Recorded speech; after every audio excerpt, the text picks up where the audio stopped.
আল্লাহ পাক রব্বুল আলামিন মানুষকে দুনিয়ার মধ্যে দুটি কাজের জন্য প্রেরণ করেছেন। এক হচ্ছে পরীক্ষার জন্য মানুষকে সৃষ্টি করেছেন, দ্বিতীয়ত হচ্ছে ইবাদত। সার কথা হচ্ছে একটাই, যে আল্লাহ পাক রব্বুল আলামিনের গোলামি করা, দাসত্ব করা। আল্লাহ পাক রব্বুল আলামিন যা মানুষকে আদেশ করেছেন তাই করতে হবে, এবং যা থেকে নিষেধ করতে বলেছেন তাই করার নাম ইবাদত, দাসত্ব করা, গোলামি করা। আল্লাহ পাক রব্বুল আলামিন মানুষকে এমনি এমনি ছেড়ে দেবে না। কোরআনের মধ্যে আল্লাহ পাক বলেছেন সূরা আনকাবুতের ২য় নম্বর আয়াতে, আহাসিবান নাস, মানুষ কি ভেবে নিয়েছে, আইয়াতরাকু ছেড়ে দেওয়া হবে, আইয়াকুলু আমান্না, তারা শুধুমাত্র এতটুকু বলবে যে আমরা আল্লাহ পাক রব্বুল আলামিনের প্রতি ঈমান এনেছি, ওহুম লা ইফতানুন, তাদেরকে এমনি এমনি ছেড়ে দেওয়া হবে, তাদেরকে পরীক্ষা করা হবে না।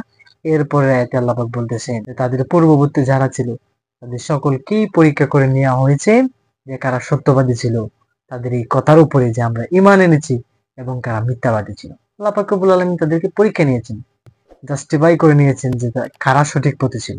আল্লাহ কোরআনের অন্য জায়গায় বলেছেন, ওমা খলাকতুল জিন্না ওয়াল ইনসা ইল্লা লিয়াবুদুন, আমি মানুষ এবং জিন জাতিকে সৃষ্টি করেছি আমার ইবাদত করার জন্য, শুধুমাত্র আমার ইবাদত করার জন্য।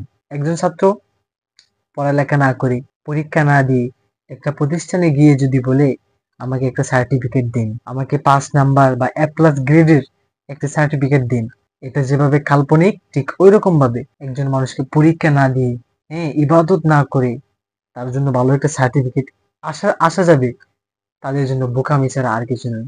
এই জন্য আল্লাহ এই জায়গায় বলেছেন, হাসিবান নাসু আইয়াতরাকু আইয়াকুলু আমান্না, তারা যদি বলেছে যে আমরা ঈমান এনেছি, এটা বললেই তাদেরকে ছেড়ে দেওয়া হবে? না, তাদেরকে ছেড়ে দেওয়া হবে না, তাদেরকে পরীক্ষা করা হবে। সূরা মুলকের ২য় নম্বর আয়াতে আল্লাহ বলতেছেন, আল্লাযী খালাকাল মাউতা ওয়াল হায়াতা লিয়াবলুয়াকুম আইয়ুকুম আহসানু আমালা, আমি জীবন এবং মৃত্যুকে সৃষ্টি করেছি পরীক্ষা করার জন্য। একটা মানুষের জান, একটা মানুষের মৃত্যু, এটা আমি এই জন্যই সৃষ্টি করেছি যে আমি তাকে পরীক্ষা করব, তার কাজগুলো কতটুক ভালো হয়, কতটুক মন্দ হয়। আহসানু আমালা, যে কার কাজ ভালো হয়, কার কাজ মন্দ হয়, আহসান উত্তম কাজ কাদের হয়।